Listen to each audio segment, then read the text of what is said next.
ক্যাম্পাসে শিক্ষার্থীদের এই উচ্ছ্বাস আনন্দ এমবিবিএস দ্বিতীয় বর্ষের পেশাগত পরীক্ষার ফলাফল প্রাপ্তির।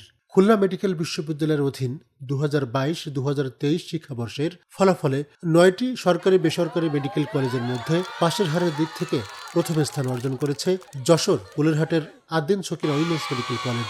ফলাফল প্রাপ্তিতে দারুণ খুশি কলেজের দেশি বিদেশি শিক্ষার্থীরা। আমরা প্রথমে শুকরিয়া জানাই মহান রব্বুল আলামিনকে। আমাদের কলেজ থেকে অনেক সুন্দর রেজাল্ট করেছে সবাই। আমরা অনেক খুশি এবং আমরা অনেক গর্বিত। আমাদের শিক্ষকবৃন্দ, আমাদের বাবা মা, আমার বান্ধবীগণ, তারা সবাই অনেক সাপোর্ট করেছে। তাদের মোটিভেশন, তাদের সাপোর্ট, তাদের দোয়া আমাদের জন্য অনেক উপকারী ছিল। তারা আমাদের সাথে ছিল বলে আজকে আমরা এখানে পৌঁছাতে পেরেছি। খুবই ভালো লাগছে এবং আমরা আসলেই গর্বিত যে আমরা 9টা মেডিকেল কলেজের ভিতর থেকে ফার্স্ট হইতে পেরেছি। হ্যাঁ, আমরা সবাই অনেক খুশি। पहले तो अल्लाह ताला का बहुत बहुत एहसान है हम लोग के ऊपर और हमारे माँ बाप का उनकी दुआएं हम लोग के साथ है।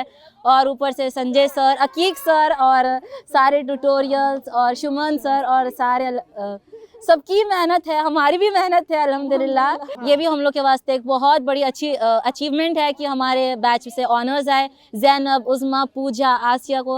ये बहुत खुशी की बात है और really congratulate them, congratulations, thank you.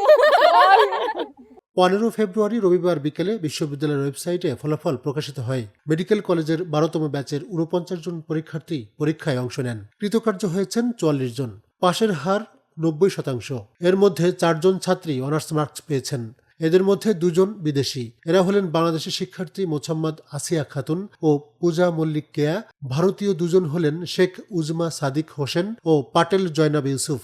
4 জনই ফরেনসিক মেডিসিন বিভাগে অনার্স মার্কস পাওয়ার গৌরব অর্জন করেছেন। এ বিষয়ে সংশ্লিষ্ট বিভাগের প্রধান অধ্যাপক ডাক্তার মোস্তফা সুমন আল রশিদ জানান, আলহামদুলিল্লাহ, আমাদের ডিপার্টমেন্টের এই ফলাফল আসলে শিক্ষার্থীদের আন্তরিক পরিশ্রম, নিয়মিত একাডেমিক মনিটরিং এবং টিম ভিত্তিক শিক্ষাদানের একটি যৌথ অর্জন।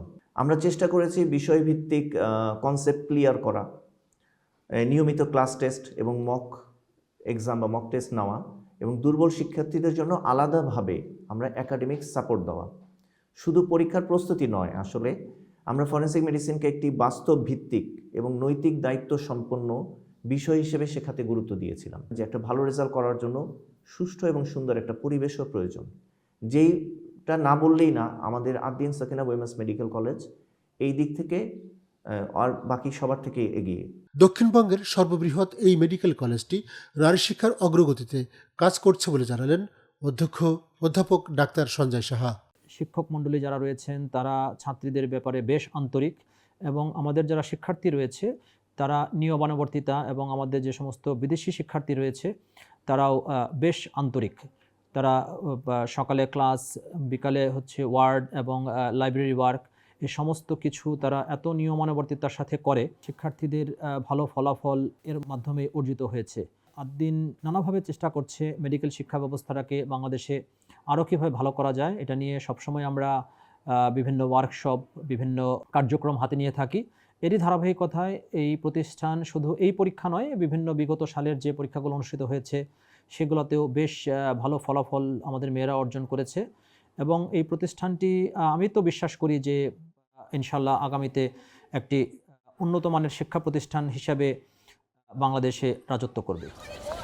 তরিকুল ইসলাম তারেক, দৈনিক নতুন সকালের বার্তা, যশোর।